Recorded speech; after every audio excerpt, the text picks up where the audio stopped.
लक्षवेधी क्रमांक 4 प्रमाणे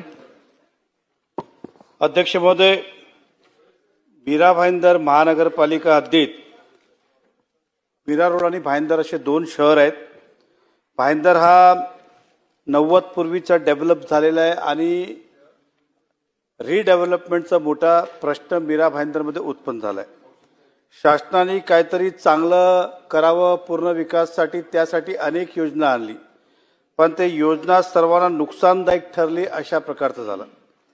आज 90% भाईंदरमध्ये क्लस्टर योजना राबवली गेली, म्हणजे क्लस्टर राबवल्यानंतर तुम्हाला इंडिपेंडेंट बिल्डिंगला परवानगी देता येत नाही। आपण उत्तरात म्हटलंय की 10,000 चौरस मीटर आणि कंजेस्टेड एरिया असेल तर 4,000 चौरस मीटर हे आवश्यक आहे, परंतु 10,000 मीटरमध्ये साधारण 20 बिल्डिंग येतात आणि 20 बिल्डिंग एकत्र होऊ शकत नाही।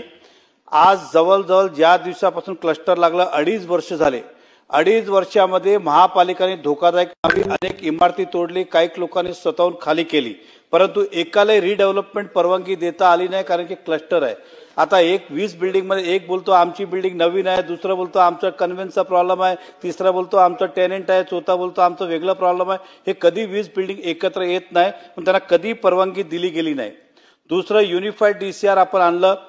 आता बरेच ठिकाणी जिकडे क्लस्टर नाही आहे तिकडे युनिफाईड डीसीआर मध्ये त्यांना परत घर मिळावं, त्यासाठी जास्तचा एफएसआय इन्सेंटिव्ह एफएसआयची आपण त्यामध्ये प्रोव्हिजन केली, पण दुसऱ्या बाजू आपण हाईट रेस्ट्रिक्शन टाकलं रोड विथ प्रमाणे।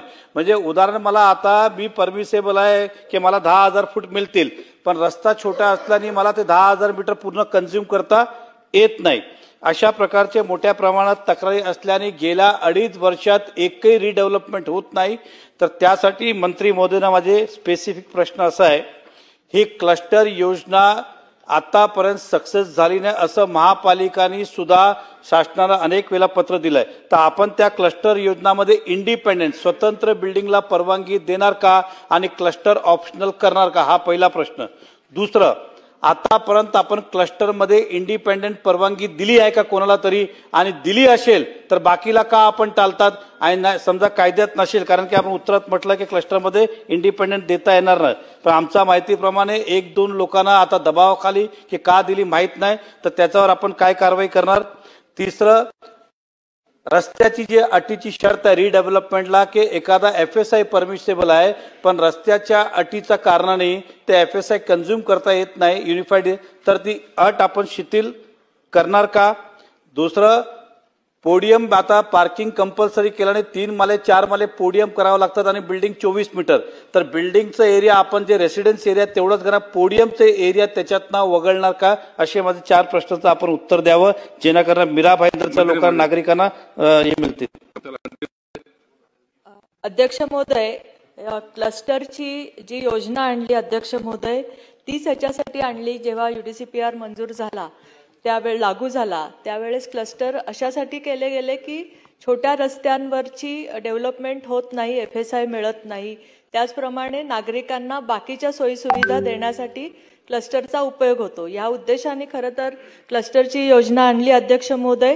आता सदस्यांनी जे प्रश्न त्याच्यामध्ये मांडलेले आहेत की अनेक इमारती धोकादायक झालेल्या आहेत मीरा भाईंदरमध्ये, कारण ग्रामपंचायतीच्या काळामधली बांधकामं पण आहेत, त्याच्यानंतर नगरपालिका झाली, महानगरपालिका झाली, आणि त्यामुळे अशा धोकादायक इमारतींना स्वतंत्रपणे रिडेव्हलपमेंट ह्याच्यामध्ये करता येत नाही।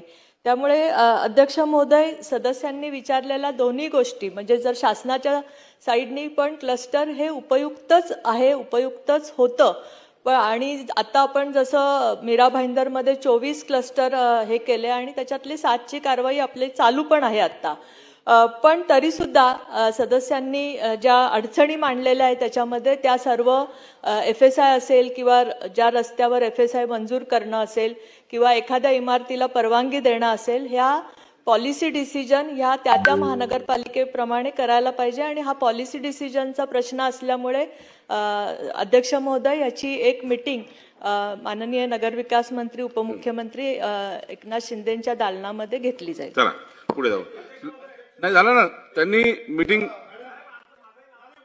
हा घ्या।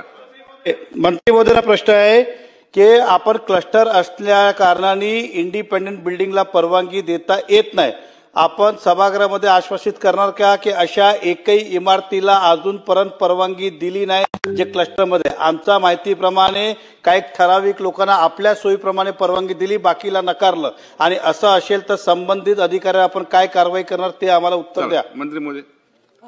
अध्यक्ष महोदय, सदस्यांनी सभासदांनी मांडलेलं मागणं खरं समजून याची आज निश्चित माहिती घेतली जाईल आणि असं असेल तर कारवाई केली. चला, सांगितलं आता त्यांनी मीटिंग घेतो म्हणून सांगितलं.